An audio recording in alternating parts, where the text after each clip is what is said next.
Hello les amis, voici notre critique rapide sur le manga Re:Zero édité chez Ototo. Alors ces dernières années, l'éditeur a su créer une ligne éditoriale claire en travaillant essentiellement sur des adaptations de light novel comme Sword Art Online, SAO, qui cartonne. Le film va bientôt sortir en salle. On a pu avoir les 2 premiers tomes de ce manga. La finition du manga est plutôt de très bonne qualité avec un papier d'un grammage plus que correct, une qualité de blanc assez bonne.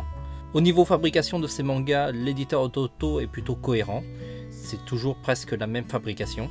La couverture bénéficie d'un vernis sélectif, ça met en avant les personnages par rapport au décor. Il y a un côté un petit peu brillant sur les personnages. C'est sympa, ce n'est pas forcément nécessaire parce que les illustrations sont déjà assez jolies. Mais on salue quand même l'attention. Au début de chaque volume, il y a quelques pages en couleur qui sont réalisées en infographie. D'ailleurs, le dessinateur dessine et trame aussi en infographie. C'est plutôt beau et propre. Ça manque un poil de caractère par rapport au dessinateur qui dessine avec des outils traditionnels. Le trait est un peu trop régulier. Le design du manga diffère légèrement de l'anime, mais ça reste un design qui est très beau. On n'est pas dans le cadre du manga de l'attaque des titans où l'anime est très beau et le manga est plutôt assez moche.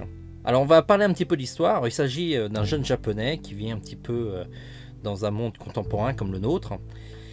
Il se retrouve projeté sans savoir pourquoi dans un monde médiéval qui ressemble beaucoup à un univers de type RPG.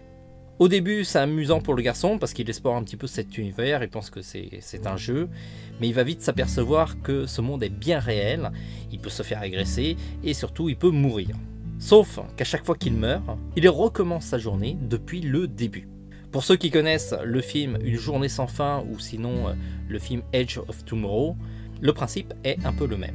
En tout cas, on a lu les 2 premiers mangas assez rapidement, l'accroche de la série est quand même intéressant et efficace, ça marche. Si vous connaissez l'anime, on retrouve l'esprit de l'anime dans le manga. On peut dire que Ototo tient là un bon titre, je vous encourage vraiment à le lire. Merci d'avoir suivi cette critique rapide, n'hésitez pas à me dire ce que vous pensez du manga en commentaire. On se dit à très vite, en attendant, lisez bien.